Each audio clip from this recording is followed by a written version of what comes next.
pranešimą pristatyti profesorių dr. Alvydą Raipą. Tai šiuolaikinio viešojo valdymo pokyčiai, toks temos pavadinimas. Ačiū, pirmininkaujantis. Labadiena.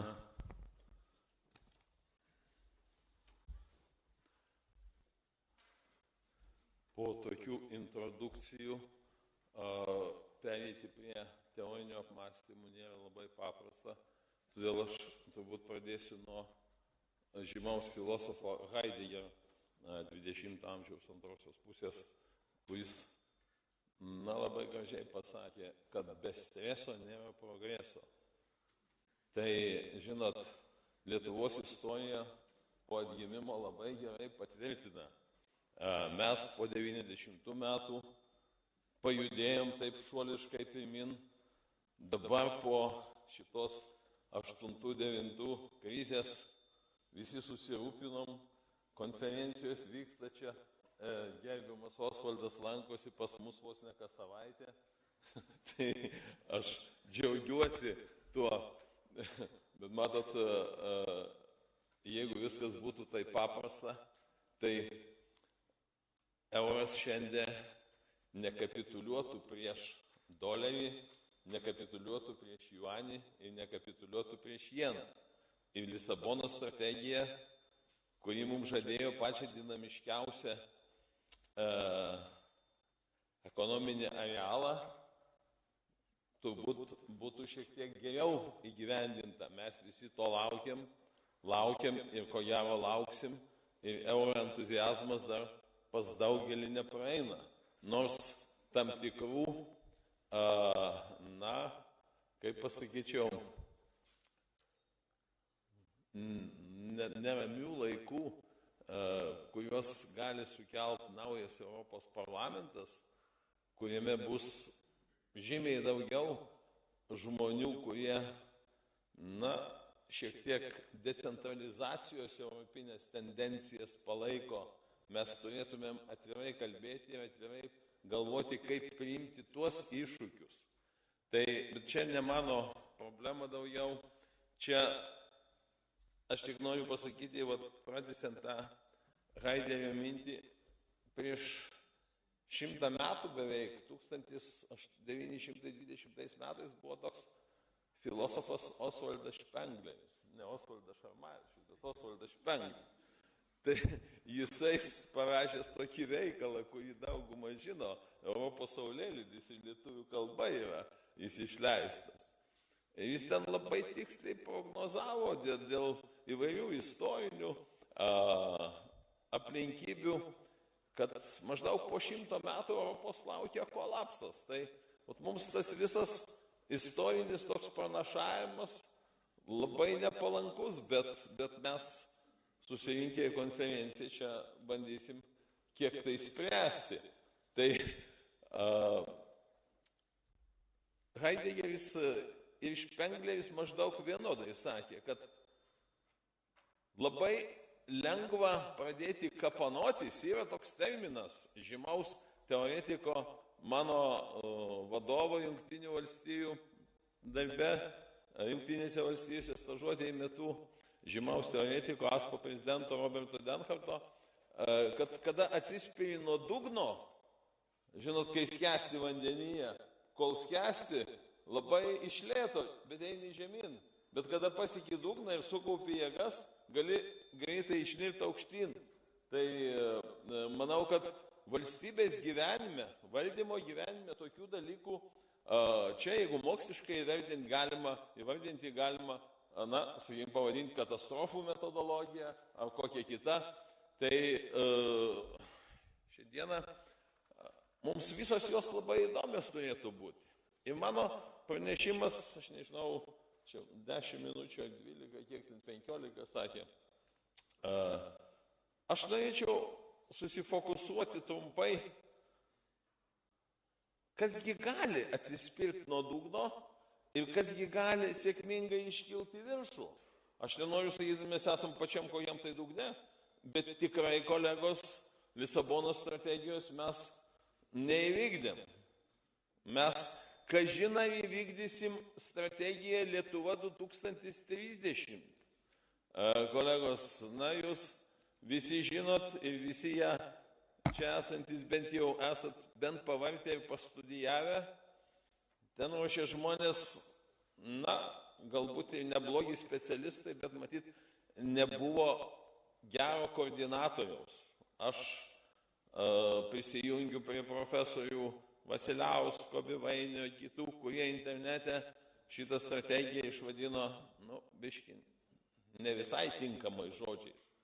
Kas įdomiausia, buvusios vyriausybės vadovas, kuris buvo vienas iš iniciatorių, aš nenoriu jo kaltinti ir panašiai, strategijų rengimas tai čia, būtinas dalykas, bet kada paskui paklausė, kas čia per strategiją žurnalistai jo, jis žinot, ką sako.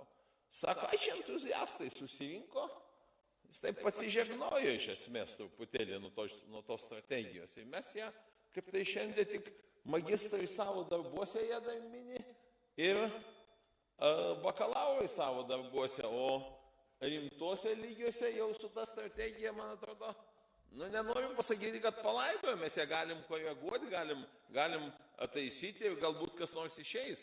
Aš labai norėčiau, gerbiamas Motusas kalbėjo apie švedišką modelį. Geresnio modelio šiandien niekas pasaulyje neturi. Iš tikrųjų taip. Bet čia mano tema suformuluota. Pokyčių valdymas. Jeigu mes paimtumėm, kas yra šiandien valdymas, kolegos, atrodo labai paprasti dalykai, bet kada nueini į kokią tai centrinę įstaigą, netgi Strasbūrė teko matyti, pavyzdžiui, toks terminas vienos ar kitos viešosios politikos valdymas. Kolegos, man sukelia tokį jausmą, kad aš greit turiu išbėgti iš tos patalpos. Jeigu valdymą paimkim vadyboje, tai valdymo definicija reiškia išteklių valdymą, sprendimų valdymą ir panašiai. Bet jeigu valstybės valdymą mes turim omeny, tai valstybės valdymo dvi dedamosios niekas pasaulyje nieko nesiginčia ir absoliučiai teorijoje nereikia, kaip minėjau, kažkada, čia net, žinot, kaip buliui parodo raudoną skudurą, jis puola. Tai šiuo atveju visiškai aišku visiems, kad politika yra viena dedamoji valdymo, o administravimas kitas. Ir šiandien kita dedamoji. Bet vis tik tai, aš jau vienoje konferencijoje minėjau, man atrodo, niekas dar nepasikeitė. Pilna politikos valdymo departamentų pasaulyje.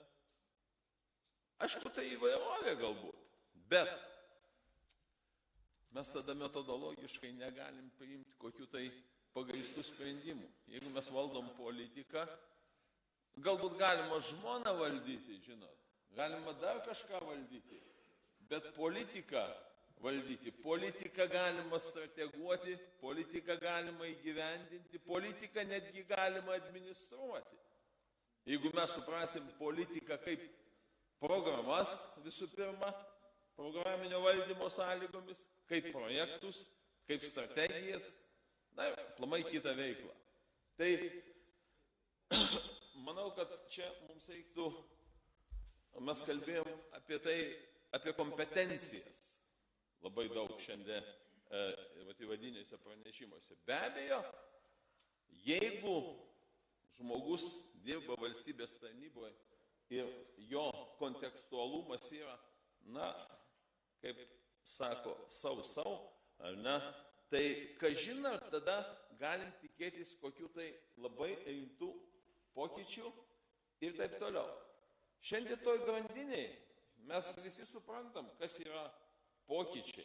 Jeigu mes turim globalius iššūkius, tokį algoritmą įsivaizdavus, kad toliau eina pokyčių būtinumas, pokyčiai neįmanomi be valdymo reformavimo, reformavimas neįmanomas jokių būdų be modernizavimo, o modernizuojant reikalingas inovatyvi ideologija ir inovatyvūs metodai.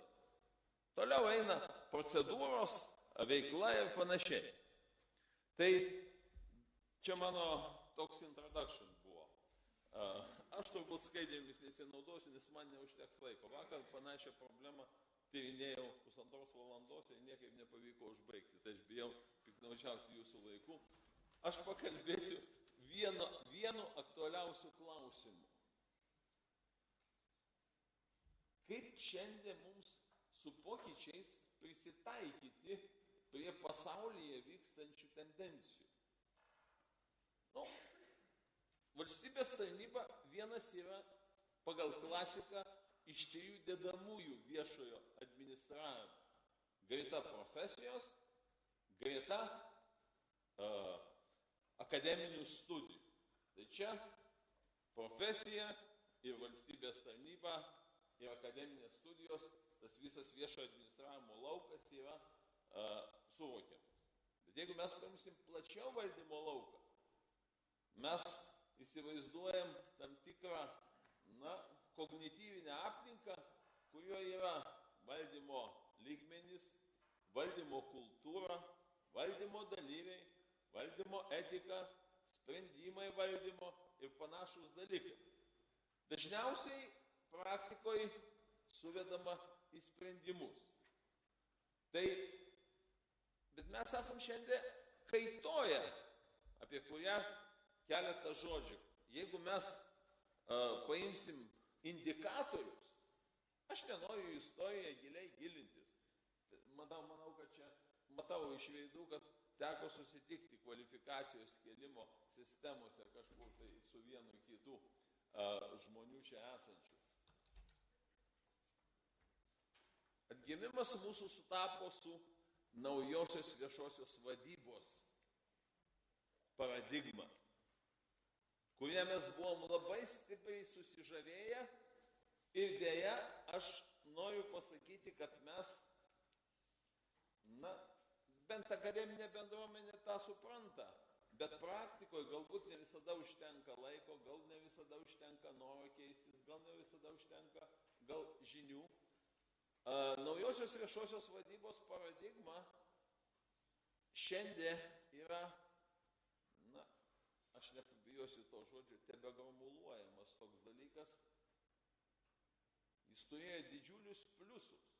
Jis paspartino mūsų daugelį procesų visoje Rytų Europoje ir visam pasaulyje. Tiek, sakykime, kontinentinėje Europoje ir ypač anglosaksiškoje civilizacijoje. Su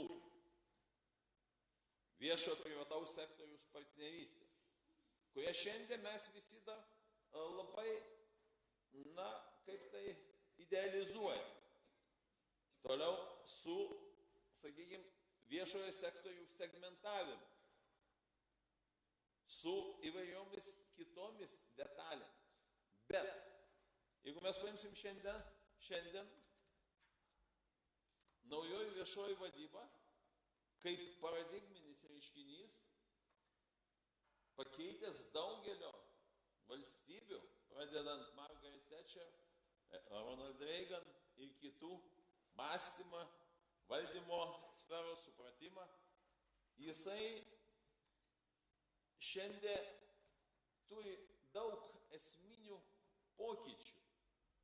Tai pagrindinis pokytis, kad mes šiandien, jeigu mes paskaitysim vedančiuosius pasaulio klasikus, tokius Davidą Osborną, jeigu mes paskaitysim Davidą McNabą, Lagergreidą ir kitus, daugelis jų, absoliuti dauguma sutinka, kad šiandien yra naujas, maždaug nuo 2005-2004 metų galiojantis terminas naujasis viešasis valdymas. Todėl strategijai, aš manau, ir valstybės tarnybos strategijai, mums naująją viešąją vadybą remtis mes galim pakankamai tais sistemos elementais, sakykime, į rezultatus orientuotą elgseną ir panašiai. Bet mes puikiai žinom disfunkcijas, kurias sukėlė naujoji viešoji vadyba. Gerbėmėjai, aš minėjau Private Public Partnership, PPP. Kolegos, šiandien mes žinom, kad šita viešoji privati partnerystė ne tik Rytų Europoje sukėlė daugybę problemų. Juk privatizacija, tai PPP projektas, decentralizacija. Mes vienu metu buvom pasiekę privatizacijos tempus Lietuvoje didžiausius Europoje. Ir Pasaulio bankas mus vertino pagal tai, kiek mes esam privatizavę. Tai šiandieną atsiranda nuo 2005 metų Seulo kongreso požiūris į naująją viešąją vadybą stipriai keičiasi. Pasižiūrėkit, pagrindinis toks trūkumas tai, kad šita paradigma vadovaujančios valstybės, jos per daug segmentavo viešąjį sektorių. Atsirado daugybė agentūrizuotų struktūrų, marketizuotų struktūrų, milijonai tarpininkų ir nebrandžioj visuomeniai, kuri dar iš klientelos nėra artikuliavusi interesų grupių, tokiam lygmenyje, tai davė labai daug neigiamų. Kolegos, nenoriu Vilniaus miesto kaip pavyzdį daryti, bet čia mero firmos nusipelnė irgi šiek tiek, švelniai kalbant, kritikos. Tai ką aš noriu pasakyti, atsirado terminas hollow state, tuščia valstybė. Valstybė be funkcijų. Ar valstybė be funkcijų gali egzistuoti? Jin daugelį funkcijų atidavė privačioms struktūroms, o paskui visą dėmesį skiria į visas lėšas, kaip sukontroliuoti tas funkcijas, kaip jos vykdomos. Ir va čia naujosios viešosios vadybos didžiausia disfunkcija. Tai todėl šiandien iškyla dualizmas ir metodologiškai labai sunku ką tai prognozuoti. Iš vienos pusės mes, jeigu manęs paklaustų, kokios šiandien dvi problemos didžiausios pasaulyje, valdymo prasme mums kaip suvaldyti klimato atšilimą ir kaip suvaldyti demokratijos problemą. Ką reiškia suvaldyti? Plėtoti demokratiją. Mes neatsisakėm nei valdymo demokratijos darbo vietoje, nei kolektyvuose, nei valstybėje, nei panašiai. Bet mes aiškiai matom ir mūsų dalyvavimas Europos Sąjungoje, mūsų dalyvavimas kitų, mes linkstam truputį link neoweberizmo. Neoweberinė tendencija, neoweberinė koncepcija grąžina šiek tiek daugiau vertikalaus valdymo. Iš kitos pusės mes turim plėtoti demokratiją. Nieks mums neleidžia, pasaulis, visuomenė. Jeigu mes paimsim šiandien visuomenė, yra tyrimai atlikti maždaug 30 metų atgal. Tai visuomenė šiandien viešojo sektorių žmonės, Amerikoje tyrimai 7 metų, jie rodo, kad šiandien maždaug 7-8 kartais dažniau savo teisės gina įvairiais juridiniais būdais, teisminiais ginčiais, savo galimybės siekti to promotion, karjeros, savo teisės gina ir panašiai. Tai demokratijos mes užslopinti negalim, bet iš kitos pusės mes čia turbūt kamerinėje aplinkoje turim pripažinti, kad įstojimas į Europos Sąjungą mums decentralizavimas truputį sumažėjo ir bankų sektoriui, ir visuose politikų sferose ir panašiai. Ir tai natūralu čia mūsų pasirinkimo laisvė, mūsų pasirinkimo galimybė. Tai aš vakar manęs klausė, o ką daryti? Nežinau, juokais galima būtų pasakyti, kažkada jaunystėje visi skaitėm tokio klasiko knygą, ką daryti, kuriame jis bandė kažką atsakyti, bet ten atsakymas buvo toks, kad reikalinga revoliucija. Tai aš šito nekviečiu, manau, kad mes išspręsim kitaip, ką daryti. Bet receptų šiandieną pasaulis neturi didelių. Apart, ką kalbėjo departamento direktorius, apart kompetencijų ir gebėjimų tobulinimo. Ir jeigu jūs atsimenat, kada mes pasirašėm sutartį stojimo į Europos Sąjungą, visi punktai mūsų buvo suderinti iki visko. Bet buvo pastabėlė tokia, kad organizacijų gebėjimai ir individų, valstybės tarnautojų gebėjimai dar ne visai atitinka reikalavimus europinius. Tai čia mums darbo, manau, labai daug ir labai pakankamai. Tai naujojo viešojo valdymo doktrinoje, jeigu mes istoriškai žiūrėsim, galim išskirti 4 etapus ir paskutinę naujojo viešojo valdymo doktriną. Aš kalbu apie anglosaksišką civilizaciją, šiek tiek apie kontinentinę Europą. Jau laiką. Minutėlį. Mes galim išskirti 4 aspektus, kuriais turėtų būti nukreipta viso viešojo valdymo, tame tarpe ir valstybės tarnybos pastangos. Tai visų pirma, nieks mums neleidžia apsieiti be naujo požiūrio į viešosios politikos formavimą. Kolegos, aksiominiu teiginiu mes prisiminėm dar Davido Eastono 7-8 teoretikų mintį apie tai, kad politika neįgyvendinama dažniausiai ne dėl to, kad jos negalima įgyvendinti, bet dėl to, kad jin blogai suformuluota arba netinkamai suformuluota. Mūsų energetikos projektai 1:1 patvirtina šitą teiginį. Antras teiginys - žymiai didesnis dėmesys strateginiam planavimui.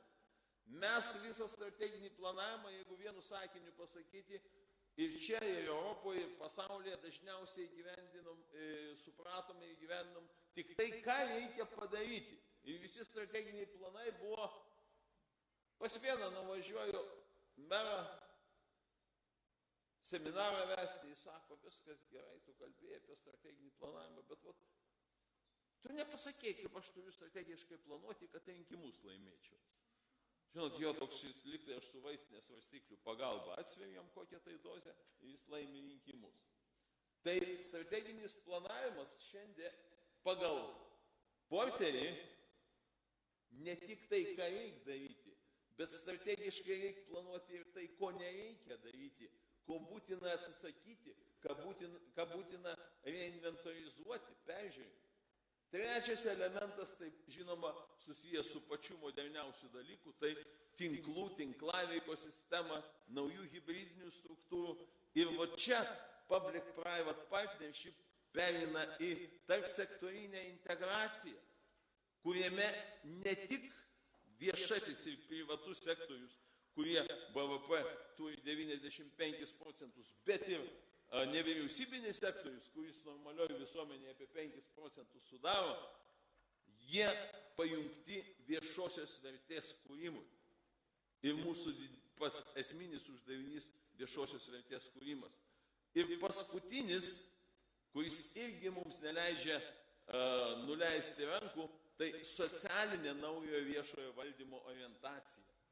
Socialinių problemų sprendimas, kolegos, vienas faktas, kad jeigu mes prieš 20 metų pasaulį turėjome apie 4 milijardų žmonių ir 2,5 milijardo buvo pilnai pavalgę, šiandien turim 7 milijardus ir vos ne 5 milijardai yra nedavalgę. Tai socialiniai aspektai, aš nenoriu čia plėtotis, ką šiandien siūlo įvairios filantropinės struktūros ir panašiai. Tai aš iškėliau daugybę klausimų, kurie turėtų būti ne tik pas mus Lietuvoje, bet ir Europos Sąjungoje ir kitur svarstomi, diskutuojami. Dėkuoju. Labai ačiū gerbiamą profesorių.